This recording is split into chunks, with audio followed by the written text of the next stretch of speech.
Before I start installing this Grundfos pump, the video will pop up at the end of this one.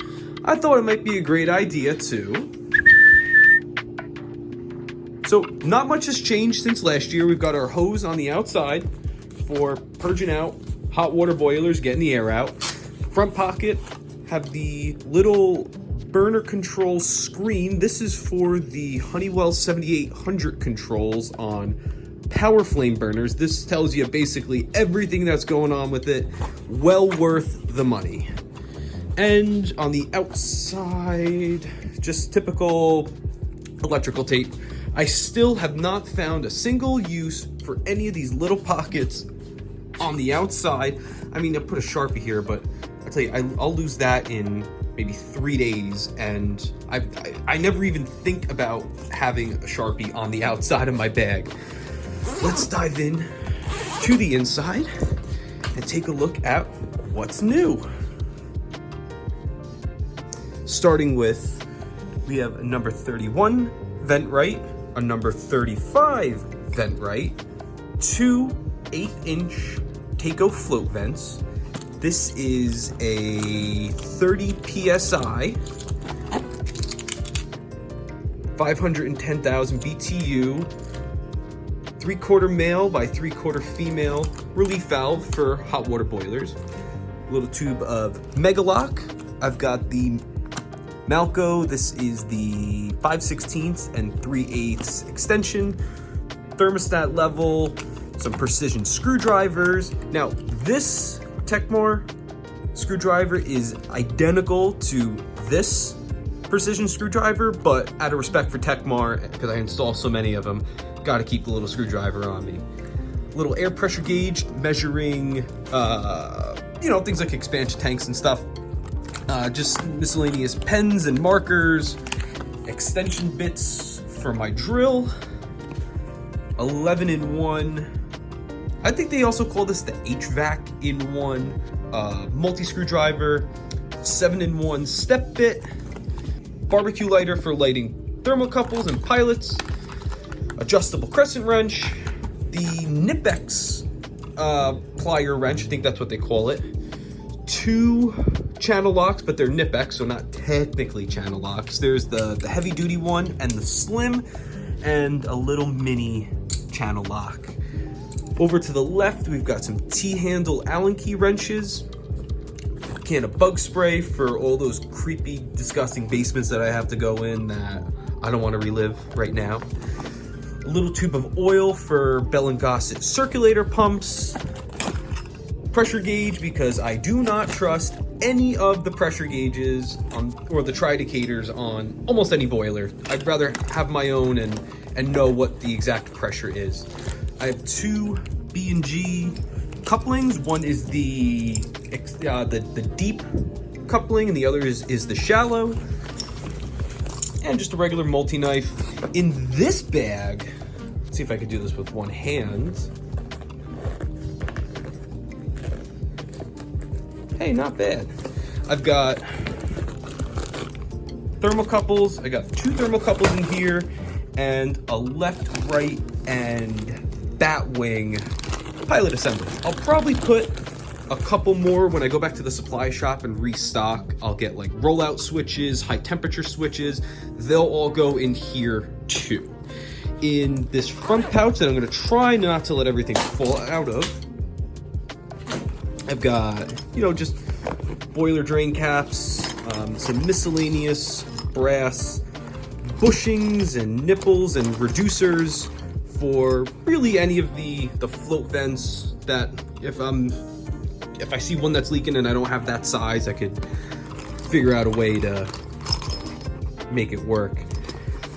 Some high temperature rubber. This is for if there's any steam leaks or pipe leaks. I can cut a little bit with my razor knife, and I've got some hose clamps in the back. You'll see that in a minute. Sight glass gaskets, and a roll of Teflon tape. There might be more in here, but it's probably junk, so not worth mentioning in this video. And then in the top here, I've got service manual and all the error codes and readings for the 7800 series control in the front, Tech-MCT sensor, jumper wires, and that is going to do it for the front of the bag. Now let's go take a look and see what's in the back. Now you're probably wondering, why on earth do I have float vents and air vents and thermocouples and bushings and relief valves and all that junk in a service bag? I mean, it's a tool bag, right?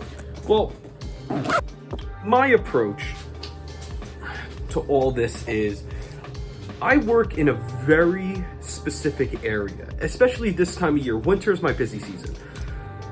The area I work in is Hudson County, New Jersey, which, if you look at a map of New Jersey, it's the top right, basically next to New York City. Okay, that area is very, very old. I mean, Alexander Hamilton had his duel in Weehawken, you know, where he got shot, or he shot the other guy. Yeah, that's in this area. A lot of the buildings are, well, most of the buildings are well over 100 years old. Hudson County is the most densely populated area of the country. If you look, you know, typically on like the top 10 list for pick a year, the top 10 most densely populated cities in the United States, I mean, I'm sure at least 4, maybe 5 of them are in Hudson County, New Jersey alone. I'll let that'll pop up on the screen so we can, you know, fact check me. So there's a lot of buildings, there's a lot of people, which means there's no parking ever. Most of the time I have to park 2, 3, 4, sometimes I've parked 5 blocks away in not a parking spot, but park. I mean, I've done full service calls double parked before, just to give you an idea of how crazy this area gets, especially in the winter when it snows and people forget how to park. My service bag is set up and designed because I want to limit the amount of trips I have to go on to my truck, especially if it's 5 blocks away. So this is all set up for the most common components and parts that I've replaced in the past in this area. And if it's anything else obscure, like a control board or a circulator pump, like, I'm not going to carry that on me. It's worth going back to the truck for. But if it's something as small as a float vent, a thermocouple, like that kind of stuff, it's kind of silly not to carry it on me. So this tool bag is not really set up as a tool bag. It's really a service bag for a very specific area, if that makes sense. Let's move on to the back. Okay, so now, in the back of the bag, got some more miscellaneous stuff.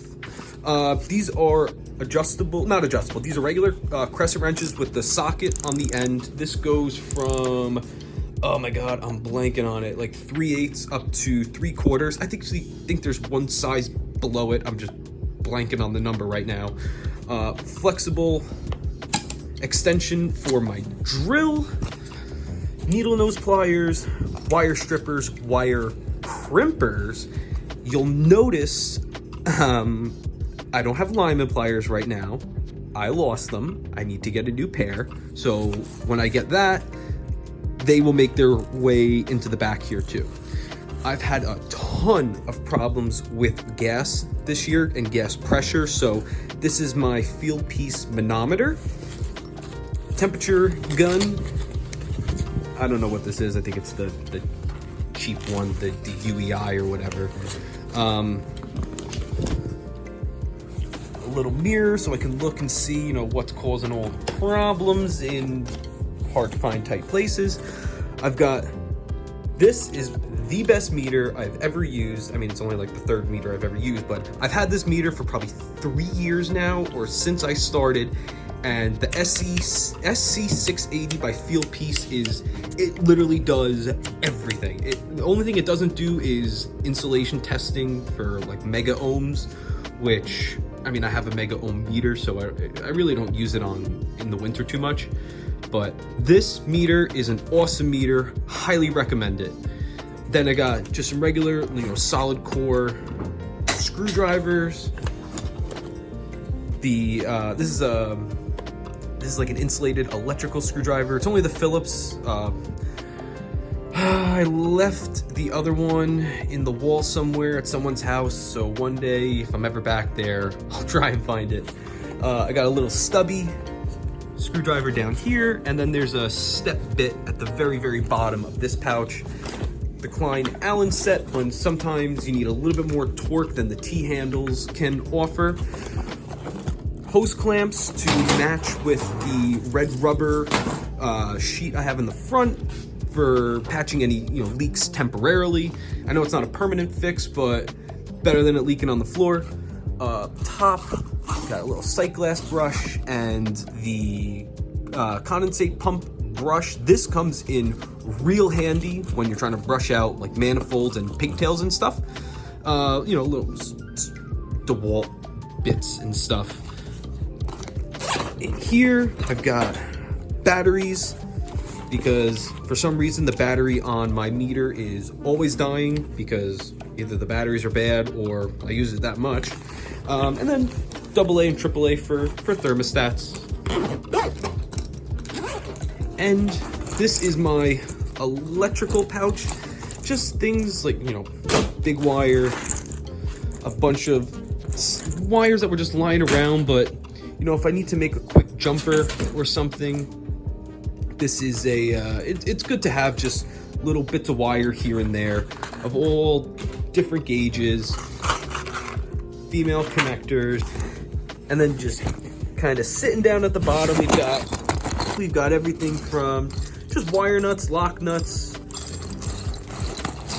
all that kind of stuff, just whatever I could use.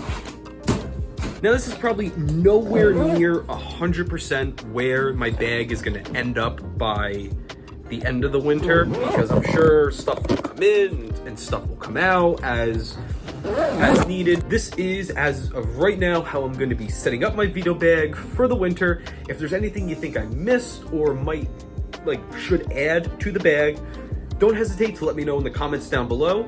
And it's time to get started on this Grundfos pump. So if you want to see how that goes, it's going to be popping up right here.